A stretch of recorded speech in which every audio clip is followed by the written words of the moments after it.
Hello friends, আমি জয়া বিকাশ কিচেনে আপনাদের স্বাগত। আজকে আমি একটা নতুন রেসিপি নিয়ে এসেছি। আপনারা দেখুন, আশা করছি ভালো লাগবে।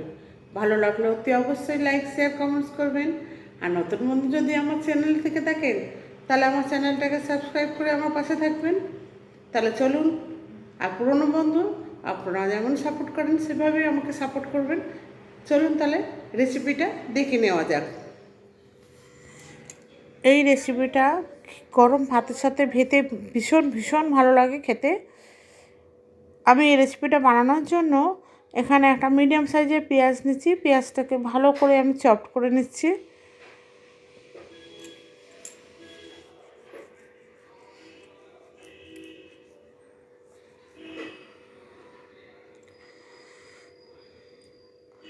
একদম ভালো করে ছোট ছোট করে না কাটলেও হবে, তবে আমি এখানে ছোট ছোট করে কেটেছি।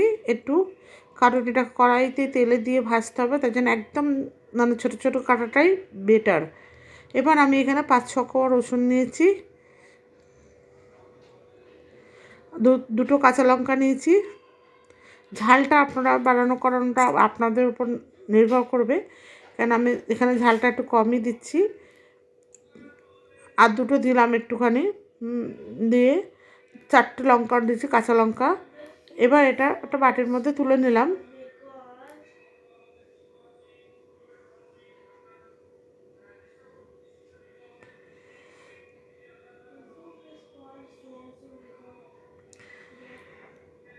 এবার আমি এখানে নিয়ে নিয়েছি মটর শাক। এখানে মটর শাকের আমি পাতাগুলো নিয়েছি, আর কচি কচি কয়েকটা ডাঁটি, যেগুলো মানে খাওয়া যাবে এরকম ডাঁটি নিয়েছি। পাতাগুলোকে ভালো করে আমি বেছে নিয়েছি। দেখুন এইভাবে বেছে নিয়েছি, খালি পাতাগুলোকেই নিয়েছি বেশি, ডাঁটাগুলো আমি নিইনি। মটর শাক এখন বাজারে অ্যাভেলেবেল আসে, শীতকালেই একমাত্র পাওয়া যায়। এই মটর শাকগুলো আমি ভালো করে বেছে নিয়েছি, নিয়ে এবার ভালো করে আমি কাঁচি দিয়ে কেটে নিচ্ছি। আপনারা পারলে ছুরিতেও কাটতে পারেন। আমি এখানে যেহেতু আমি একদম মিহি করে কাটবো না, তাই জন্য আমি একটা কাঁচির সাহায্যে এইভাবে ভালো করে কেটে নিচ্ছি। আপনারা চাইলে ছুরির সাহায্যে কাটতে পারেন।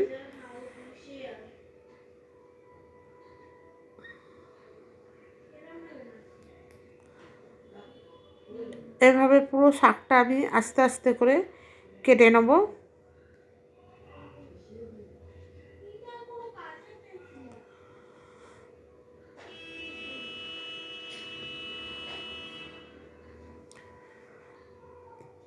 নতুন বন্ধু যদি আমার ইউটিউব চ্যানেল থেকে ভিডিওটি দেখে থাকেন, তাহলে আমার চ্যানেলটাকে সাবস্ক্রাইব করার অনুরোধ রইল। আর ফেসবুক চ্যানেল থেকে দেখে থাকলে আমার ফেসবুক পেজটাকে ফলো করার অনুরোধ রইল। পুরনো বন্ধুরা আপনারা তো জানেন, আমাকে সাপোর্ট করে আমার পাশে থাকবেন। এবার আমার শাকটা পুরো কাটা হয়ে গেছে। এবার ধুয়ে নিয়েছিলাম, নিয়ে ধুয়ে কেটেছি। শাক সবসময় ধুয়ে কাটতে হয়, না হলে এর গুণাগুণটা নষ্ট হয়ে যায়। এবার কড়াইতে আমি 2 চামচের মতো সর্ষের তেল দিয়ে দিলাম। 2 থেকে 3 চামচ সর্ষের তেল দিলাম। দিয়ে তেলটা গরম হয়ে গেছে। এবার আমি এখানে একটা শুকনো লঙ্কা ফোড়ন দিলাম ছিঁড়ে, দিয়ে শুকনো লঙ্কাটা ভালোভাবে ভেজে নিচ্ছি।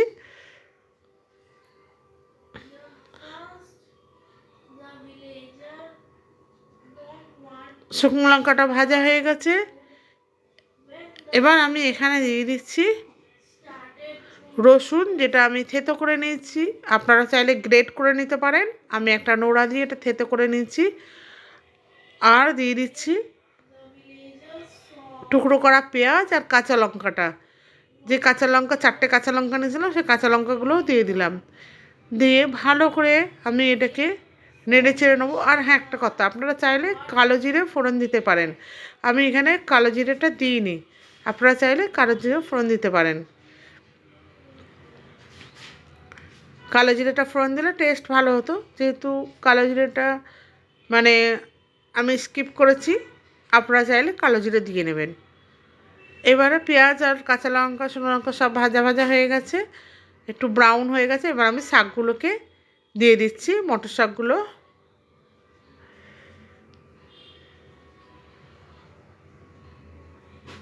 বন্ধুরা, আপনারা কেউ প্লিজ স্কিপ করে দেখবেন না, ভিডিওটা পুরোটা দেখুন, আশা করছি ভালো লাগবে। এবার আমি 1 চামচের মতো হলুদ গুঁড়ো দিয়ে দিলাম, আর দিয়ে দিচ্ছি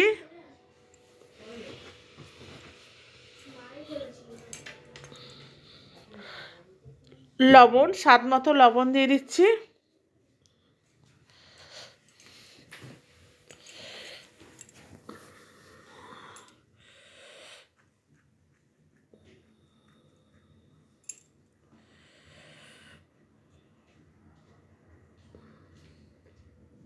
ভালো করে আমি মিশিয়ে নিচ্ছি এগুলোকে খুন্তি দিয়ে।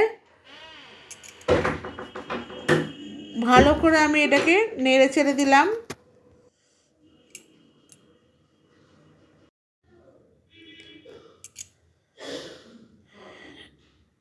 এবার আমি একটা ঢাকনা দিয়ে এটাকে ঢেকে দেবো। ঢাকনাটা খুলে আমি দেখুন এটা অনেকটাই কমে গেছে। আমি এবার নেড়ে চেড়ে এটাকে ভালো করে ভেজে নেব। মটর শাক এইভাবে রান্না করবেন, দেখবেন কখন যে এক থালা ভাত শেষ হয়ে গেছে বুঝতেই পারবেন না। ভীষণ খেতে ভালো হয়।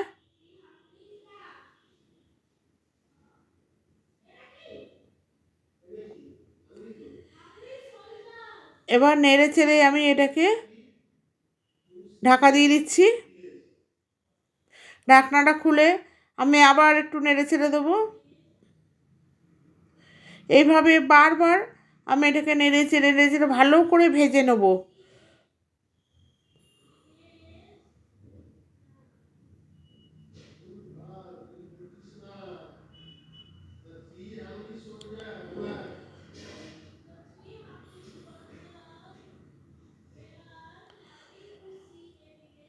ভালো করে ভেজে নিচ্ছি আমি, কেন এর যে কাঁচা ভাবটা গন্ধটা সেটা যেন চলে যায়, সেই জন্য এটাকে ভালো করে ভেজে নিচ্ছি। এখন এত বড় বড় কেটেছি শাকগুলোকে, তার একটা কারণ আছে, আপনারা ভিডিওটা শেষ পর্যন্ত দেখুন, তাহলে বুঝতে পারবেন।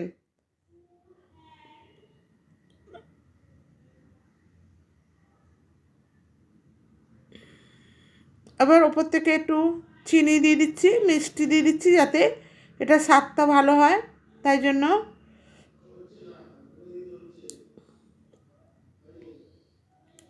ভালো করে আমি নেড়ে চেড়ে ভেজে নিচ্ছি যাতে চিনিটা মিশে যায়, সেই জন্য নেড়ে চেড়ে দিচ্ছি।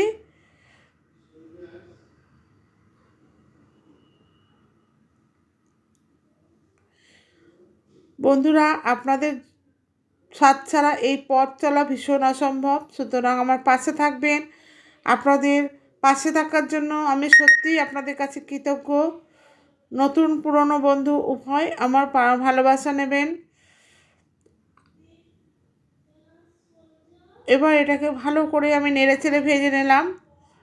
নিয়ে এবার একটা পাত্রে আমি নামিয়ে নিয়েছি। নিয়ে এবার এটা একটা মিক্সার বাউল নিয়ে নিয়েছি, তার মধ্যে আমি এই শাকগুলোকে, ভাজা শাকগুলোকে আমি দিয়ে দিচ্ছি। আর পাত্রে ঢেলে নিয়েছিলাম, শাকটা হয়ে গেছে ভাজা। দিয়ে এবং মিক্সার বাউলের মধ্যে এটা দিয়ে দিলাম।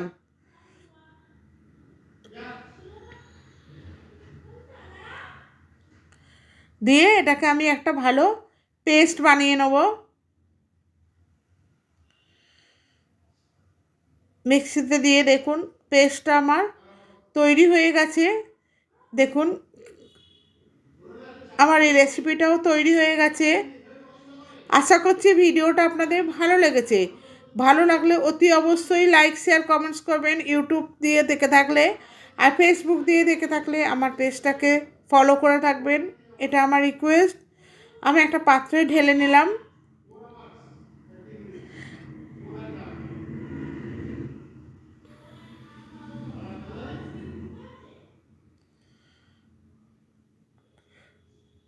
এটা গরম ভাতের সাথে মেখে ভীষণ ভালো লাগে খেতে। আপনারা এর আগে অনেকেই হয়তো ভেজে খেয়েছেন বা চচ্চড়ি করে খেয়েছেন, কিন্তু এইরকমভাবে যদি না খেয়ে থাকেন তাহলে আপনারা বানিয়ে খেয়ে দেখবেন। ভীষণ টেস্টি হয়, ভীষণ ভীষণ খারকোল পাতার মতো, তারপর লাউ পাতার মতো এরকমভাবে বেটে খেয়ে দেখবেন। আজকে এই পর্যন্ত, আমি আবার আসবো। সেই ততদিন পর্যন্ত আপনারা সুস্থ থাকুন, ভালো থাকুন। অন্য একটা ভিডিও নিয়ে অন্য একদিনে ভিডিওটি